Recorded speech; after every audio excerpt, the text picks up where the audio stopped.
반갑습니다. 말씀으로 하루를 여는 주님의 백성들을 예수님의 이름으로 축복합니다. 2023년 3월 23일 목요일 오늘 주신 말씀은 마태복음 23장 13절부터 28절까지입니다. 화 있을진저 외식하는 서기관들과 바리새인들이여 너희는 천국 문을 사람들 앞에서 닫고 너희도 들어가지 않고 들어가려 하는 자도 들어가지 못하게 하는도다. 화 있을진저 외식하는 서기관들과 바리새인들이여 너희는 교인 한 사람을 얻기 위하여 바다와 육지를 두루 다리나가 생기면 너희보다 배나 더 지옥 자식이 되게 하는도다. 화 있을진저 눈먼 인도자여 너희가 말하되 누구든지 성전으로 맹세하면 아무 일 없거니와 성전의 금으로 맹세하면 지킬지라 하는도다. 어리석은 맹인들이여 어느 것이 크냐 그 금이냐 그 금을 거룩하게 하는 성전이냐. 너희가 또 이르되 누구든지 제단으로 맹세하면 아무 일 없거니와 그 위에 있는 예물로 맹세하면 지킬지라 하는도다. 맹인들이여 어느 것이 크냐 그 예물이냐 그 예물을 거룩하게 하는 제단이냐. 그러므로 제단으로 맹세하는 자는 제단과 그 위에 있는 모든 것으로 맹세하며 또 성전으로 맹세하는 자는 성전과 그 안에 계신 이로 맹세하며 또 하늘로 맹세하는 자는 하늘의 보좌와 그 위에 앉으신 이로 맹세함이니라. 화 있을진저 외식하는 서기관들과 바리새인들이여 내가 박하와 회양과 근처의 11조는 들이되 율법에 더 중한 바 정의와 긍휼과 믿음은 버렸도다. 그러나 이것도 행하고 저것도 버리지 말아야 할지니라. 맹인된 인도자여 하루살이는 걸러내고 낙타는 삼키는도다. 화 있을진저 외식하는 서기관들과 바리새인들이여 장과 대접의 겉은 깨끗이 하되 그 안에는 탐욕과 방탕으로 가득하게 하는도다. 눈먼 바리새인이여 너는 먼저 안을 깨끗이 하라. 그리하면 겉도 깨끗하리라. 화 있을진저 외식하는 서기관들과 바리새인들이여 회칠한 무덤 같으니 겉으로는 아름답게 보이나 그 안에는 죽은 사람의 뼈와 모든 더러운 것이 가득하도다. 이와 같이 너희도 겉으로는 사람에게 옳게 보이되 안으로는 외식과 불법이 가득하도다. 아멘. 오늘 본문은요, 어제 나누었던 말씀과 이어지는 것으로서 예수님께서 종교 권력자들, 그들의 위선과 기만을 강하게 질책하시며 저주하시는 내용입니다. 말씀을 드렸죠. 하나님께서 위선을 가장 가증히 여기신다라고 말입니다. 그러면서 이제 위선자인 종교 권력자들, 서기관들과 바리새인들에게 화가 있을 것이라고 말씀하세요.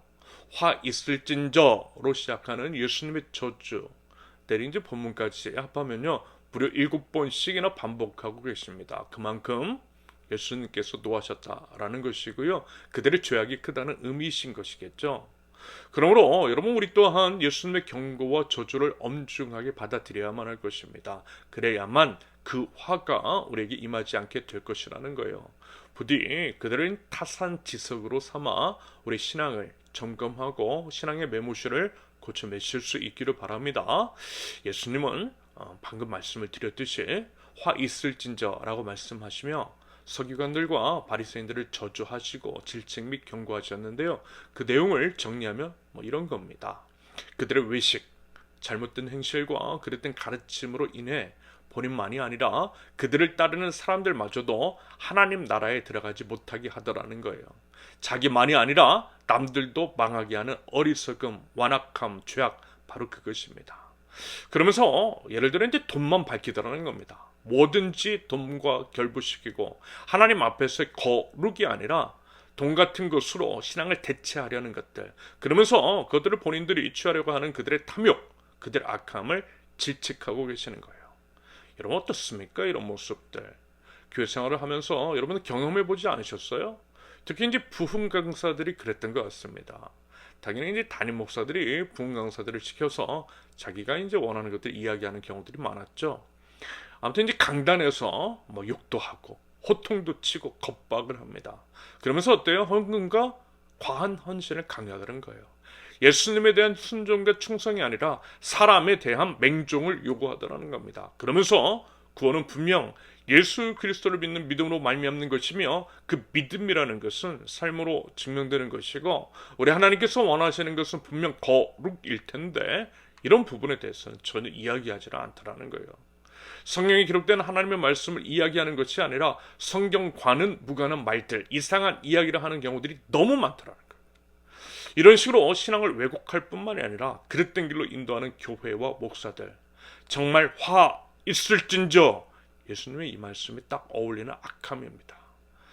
그러면서 이제 사실은 이제 정도만 다를 뿐 이단의 모습과 흡사한 것들이 소위 이제 정통이라는 교회 안에서도 적지 않다라고 하는 것이 너무나 큰 우려가 됩니다. 그러므로 여러분 우리 더더욱 깨어 경계하고 바른 분별이 있어야만 할 것입니다. 그리고 이제 그러기 위해서는요 우리 각자가 성경을 제대로 알아야만 할 것이에요. 성경을 알아야만 분별이 가능합니다. 바꿔 말하면 성경을 모르니 맹종하는 것이겠죠. 여러분 제발 여러분 누가 전해준 것을 맹목적으로 믿고 따르는 것이 아니라 여러분 각자가 성경을 배우고 또 알기에 힘쓰면서 기도하는 가운데에 성령님의 도우심을 받아 성경을 이해 해석하고 또 이제 비판적으로 판단하고 분별할 수 있는 영적인 실력을 꼭 기르실 수 있기를 바랍니다. 여러분 신앙이라는 것은요 누가 대신해 줄 수 없어요. 우리의 믿음은요 우리 각자가 책임지는 겁니다. 잘못된 길을 간다라고 했을 때 그 책임을 잘못 인도한 사람에게 돌릴 수 없다라는 겁니다. 예를 들어 넷플릭스에 이제 나는 신이다 해서 이단에 빠진 사람들, 물론 그들을 이제 속였던 이단 교주미 집단이 문제이겠지만 여러분 그렇다고 해서 그들에게 빠진 사람들의 죄책이 면제될 수는 없는 거예요. 자기 잘못이라는 겁니다. 남 핑계 댈 수 없다라는 겁니다. 마찬가지로 분명히 그릇된 길로 가는 교회와 목사, 그런 교회 안에 소속되어 있으면서도 기름 부음 받은 종 운운하면서 바른 판단 없이 맹종하고 죄악에 동조하는 건 역시 책임을 면할 수 없다라는 겁니다. 여러분 정말 무서운 것은요 대놓고 이단 집단인 것이 아니라 어쩌면 물에 물 탄 듯 애매모호하게 신앙을 흐리는 거짓 선지자들일 수 있어요. 더불어 그것은요 여러분 순종의 문제가 아니라 생각의 문제인 것이고 생각하지 않음의 죄악인 것이겠죠. 아담과 하와의 원죄도 결국 생각하지 않은 죄의 쓰디쓴 열매임을 여러분들 기억하실 수 있기를 바랍니다. 생각해야 한다라는 거예요. 진짜인지 가짜인지 정말 하나님의 말씀인지 아니면 사람의 거짓 가르침인지를 생각하고 또 분별해야만 한다라는 겁니다. 여러분 우리가 이제 그리스도의 심판대 앞에 서게 될 때는요 우리 각자가 심판대 앞에 홀로 서게 될 것입니다. 남 핑계 댈 수 없고요. 우리 개개인이 선택한 곳에 대해서 우리 각자가 정산을 받게 됨을 기억하고 부디 두렵고 떨리는 마음으로 우리의 구원을 이루어 나갈 수 있기를 바랍니다. 그러면서 마지막으로 한 번 더 당부를 드리고 싶습니다. 우리 아버지 하나님은 한 번도 우리 외적인 행위만을 강요하지 않으셨다라고 하는 것. 헌금을 예로 든다면요. 헌금 강요한 적 없으세요. 물론 이제 표면적으로는 11조를 말씀하시는 것처럼 보이지만 여러분 그것이 본뜻 본질은 아니라는 것. 여러분 생각해 보세요. 하나님은 온 우주의 왕이십니다. 모든 것이 하나님의 소유세요. 하나님이 돈도 만드셨고요. 말씀 하나만으로 모든 것을 창조하신 하나님이십니다. 그런 하나님이 도대체 뭐가 아쉬우셔서 우리에게 돈을 요구하시겠느냐라는 거예요. 만약에 누가 하나님께서 돈을 요구하신다라고 하는 식으로 말을 하고 헌금을 강요한다면 여러분 그것은요 하나님을 팔아서 자신이 그 돈을 원하는 것이겠죠. 절대 그런 말에 속으면 안 되는 겁니다. 아무튼 하나님께서 헌금을 이야기하시고 그 외 다른 것들을 말씀하실 때에 그것의 본뜻은 다른 게 아니더라는 것.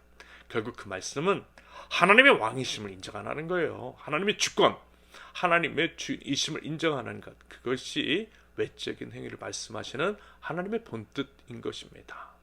더불어 제가 이제 그제 화요일 본문에서 다루었듯이 율법을 주신 근본적인 목적인 사랑, 하나님 사랑과 이웃 사랑을 실천하는 의미이신 것이겠죠. 바꿔 말하면 우리가 아무리 종교의 외적인 행위를 충실히 따라 한다 할지라도 예를 들어 헌금을 많이 하고 예배 출석을 빼먹지 않고 이제 교회 봉사를 아무리 많이 한다 할지라도 여러분 사랑 없으면 아무 소용 없다라는 겁니다. 마음의 중심으로 하나님을 사랑하지 않으면 속마음까지 다 아시는 하나님께서 그것들을 과연 인정하시겠냐라는 거예요. 절대 아니라는 겁니다. 결국 이 모든 것은 하나님에 대한 바른 지식으로부터 비롯되는 믿음인 것이고 믿음에 대한 반응인 것이겠죠. 다른 말로 표현을 하면 하나님을 제대로 알고 있다면 절대 그와 같은 식으로 사람 눈을 속이듯 하나님을 속이려 할 수 없다라는 겁니다. 여러분 부디 하나님을 제대로 아실 수 있기를 바랍니다. 하나님을 하나님으로 모실 줄 알고요. 하나님 아버지의 본뜻, 본심, 신앙의 본질을 알아 바른 믿음 가지고 우리 하나님께 반응하실 수 있기를 바랍니다. 겉과 속이 같고 암과 삶이 일치하며 하나님과 사람 앞에서 한결같고 성실한 삶을 살아가는 것, 이것이 참 믿음이 있는 자의 삶일 것이고요. 부디 바른 믿음의 삶을 살아가는 저와 여러분들이 되실 수 있기를 예수님의 이름으로 축원합니다. 함께 기도합니다. 하나님 앞에 바른 믿음을 소유하기를 원합니다. 하나님을 아는 바른 지식이 있게 하시고 하나님께서 무엇을 원하시는지를 바르게 알아 하나님께서 전심과 진심으로 진심의 삶의 예배를 우리 하나님께 올려드릴 줄 아는 예배자가 되게 하옵소서. 하나님, 저희들 겉과 속이 같기를 원합니다.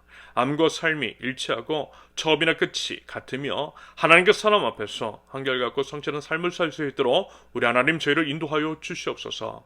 하나님, 참으로 악한 이 시대에 온갖 우상과 이단이 판을 치는 이 세상 한가운데서 하나님, 저희를 지켜주시고 보호하여 주시고 분별의 눈을 허락하여 주시사 더러운 유혹에 빠지지 않도록 하나님, 저희를 지켜 주시옵소서. 하나님의 말씀 바르고 제대로 알기에 힘쓰게 하시고 바른 말씀에 근거한 바른 믿음의 삶을 살아가고 사람이 아니라 오직 하나님께 순종하고 충성하며 하나님을 사랑하듯 이웃을 사랑하는 하나님 나라 백성, 참 믿음의 사람이 될 수 있도록 우리 하나님 인도하여 주시옵소서. 예수 그리스도의 이름으로 기도합니다. 아멘.